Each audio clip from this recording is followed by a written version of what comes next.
你知唔知香港人最中意講嘅口頭咒係邊句？唔係你好，唔係唔該，你獲先講。你回心諗下，係咪成日都咁樣同人講，同自己講，用手頭上呢搭嘢先啦，等我忙埋呢個項目先得閒食飯，等仔女考完試先，到時就輕鬆噶啦。等過埋呢個旺季先，之後一定要去旅行唞下。屈地，我哋個個都好似喺度等緊一個傳說中嘅終點，一個永遠喺前面但又永遠行唔到去嘅終點。嗰個終點叫做得閒，冇嘢做，清晒所有數。我哋以為前呢一陣忙碌，嗰個傳說中清閒自由可以攤抖嘅日子就會自動出現。但你有冇諗過一個好恐怖嘅問題？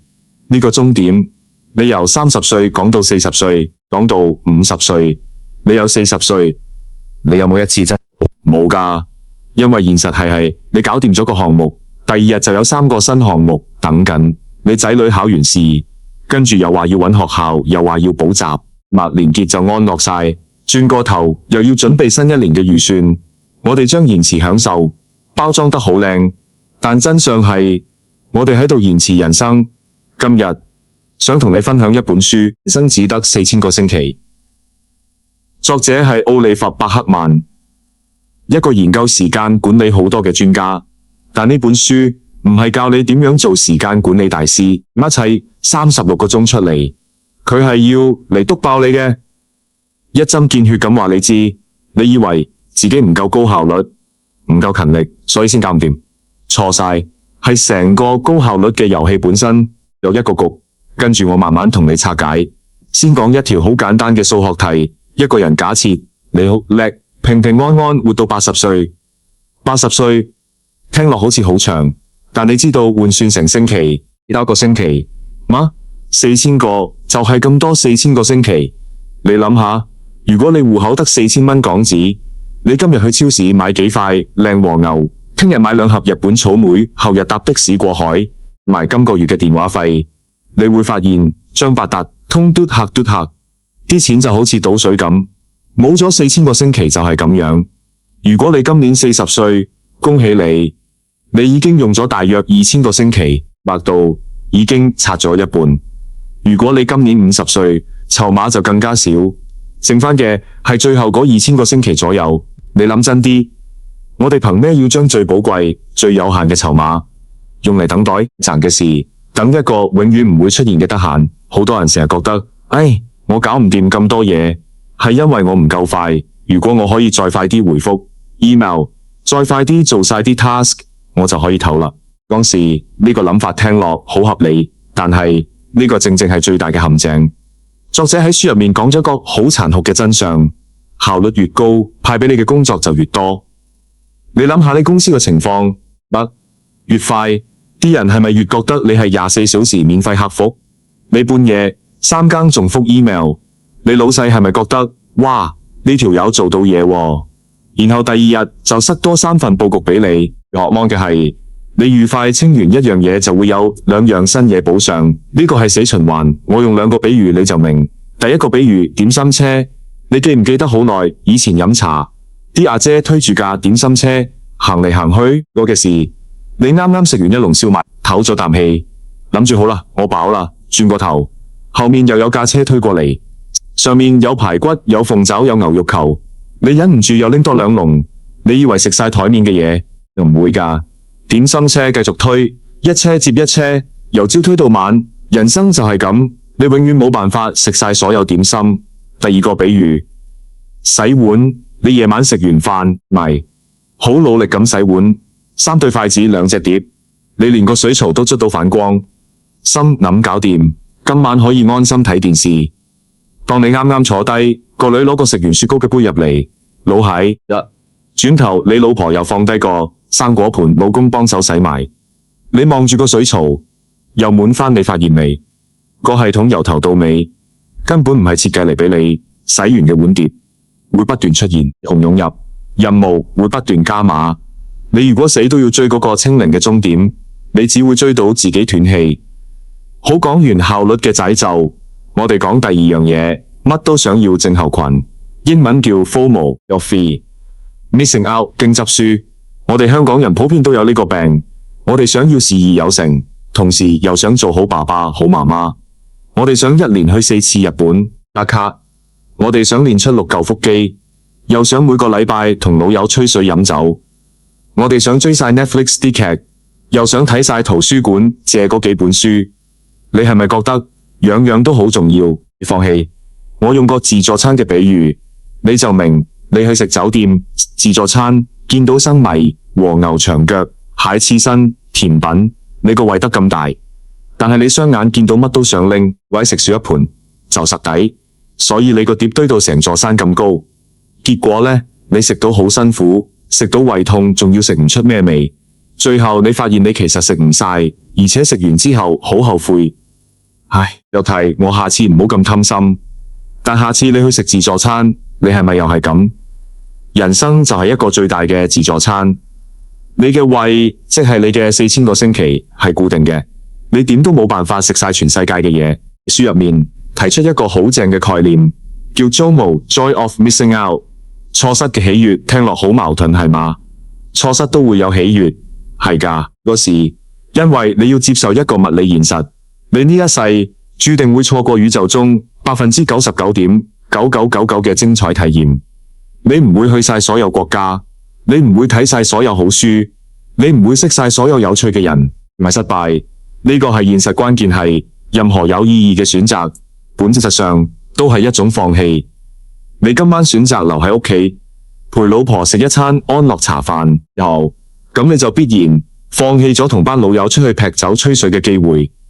你冇辦法兩樣都做，但正正因為你主動放棄咗其他選項，眼前呢個陪伴先至有重量有價值。個計，如果你乜都可以同時擁有，選擇就冇意義，陪伴亦都冇意義，所以唔好再驚執輸，你注定會輸好多㗎。但嗰啲你主動選擇留下嚟嘅嘢，先係真係屬於你嘅。你可能會問，大佬，你講就易，我聽日返工一樣要面對個 email 炸彈，點算好？好，我俾3招你，呢3招係可以即刻用嘅。第一招，用好多人嘅 to do list 係無底深潭，寫完1樣加3樣，永遠都做唔完，永遠都見到個 list 好長，望到都頭痛。作者建議一個方法，分2張清單。顧名思義，乜春嘢麻煩事集，是將嚟想做嘅嘢全部掟晒入去，由得佢擺喺度，唔使理。第2張叫封閉清單，我中意叫佢做 VIP 房，名額上限只有10件事。你得做完 VIP 房裏面嘅1件事，徹底剔走佢，你先可以從開放清單度拎1件新任務入嚟。呢個方法係逼你承認一個現實，灣食田只做得咁多嘢，你唔可能10樣一齊做。與其望住一張100樣嘅清單嚟焦慮，不如專心對付眼前嗰10個 VIP。第2招，以榮情清單。香港人最叻係咩？就係臨瞓前開法庭審判自己。唉，今日又係咁，有10樣嘢未做，自己真係冇用，個報告仲未寫完，聽日點同老細交代？份默書又唔記得同佢溫。你成日諗住爭幾多，你只會越諗越灰。試下調轉個角度，瞓覺之前攞本簿仔出嚟，寫低你今日已經做過咩？少呢啲小事，陪個仔讀咗15分鐘默書，算換咗廁所個燒咗嘅燈膽，算搭地鐵嗰陣讓座俾個阿婆，算放工塞車塞咗1個鐘，你忍住咗，冇對前面架車爆粗，呢個都算。你將注意力由仲差幾多轉去已經搞掂咗幾多，呢個係一種神經救援。你唔係廢，你只係永遠睇唔到自己做過嘅嘢。戰略性不係入拍，呢招最實用，亦都最需要勇氣。你要明白，大腦每日嘅高質量專注力得3個鐘左右，你唔係鐵人，你冇可能樣樣都做到100分。係某啲地方搞雜學，佢屋企唔使日日執到示範單位，咁你將梳化嗰幾件衫由佢堆住唔會爆炸㗎。你又唔係拍樓盤廣告，識 group 嗰啲認同請分享，長輩圖當睇唔到，唔使下下都俾 like 俾心仔女嘅功，課錯2題咪由佢錯咯。你交咗學費㗎嘛，留返俾老師改啦。老師嗰份將你最好最珍貴嘅3個鐘留俾真正重要嘅人，你自己，你另一半。你最霎嘅嗰幾個，其他嘢合格就夠，甚至不合格都冇問題。好，住以上3招做，都仲係覺得壓力好大，手心出汗，晚晚眼光光等天光。我送你最後一招，呢招叫做宇宙微不足道療法，方法好簡單。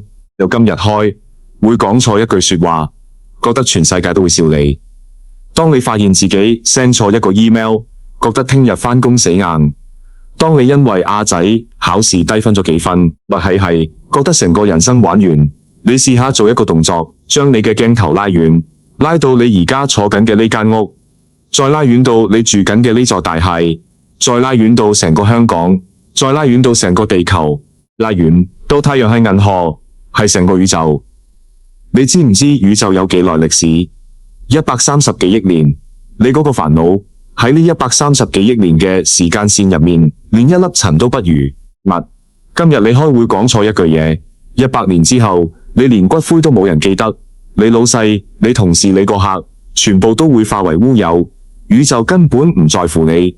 呢句話聽落好衰，但其實係一種解脫貓嘅事。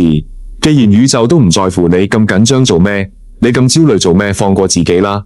最後，我想同你講一個最重要嘅道理：人生唔係打機，你打 Super Mario， 清晒所有菇仔、所有烏龜，執齊所有金幣，先安心咁行入城堡救公主。你可以等準備好先按 start， 但現實生活唔係咁噶。現實係你永遠唔會準備好，橫完有未洗嘅碗碟，你個 WhatsApp 永遠有未讀嘅信息，你個 email 永遠有未覆嘅信。如果你要等到冇晒嘢做先敢唞，先敢去見你愛嘅人，你呢一世都唔使旨意唞。真正嘅生活唔係喺完成所有任務之後，真正嘅生活就係而家呢一刻，呢一堆混亂之中，喺嗰堆未洗嘅碗旁邊，喺嗰封未覆嘅 email 旁邊，喺嗰份未寫完嘅報告旁邊。所以我要同你講一句，唔好再等忙完先啦，你唔會忙完噶，永遠都唔會。今晚約嗰個講咗3個月得閒食飯嘅老朋友，今晚就同你老婆仔女落街食碗糖水，今晚就棲喺梳化乜都唔做，放空半個鐘，養生。戶口得返唔夠2000個星期。如果你40-50歲，你打算點樣用？如果你身邊都有啲成日將等我忙完呢一輪先掛喺切嘴邊嘅朋友，請你分享呢篇文章俾佢睇，不拍佢膊頭叫醒佢。祝你由今日開始唔再等。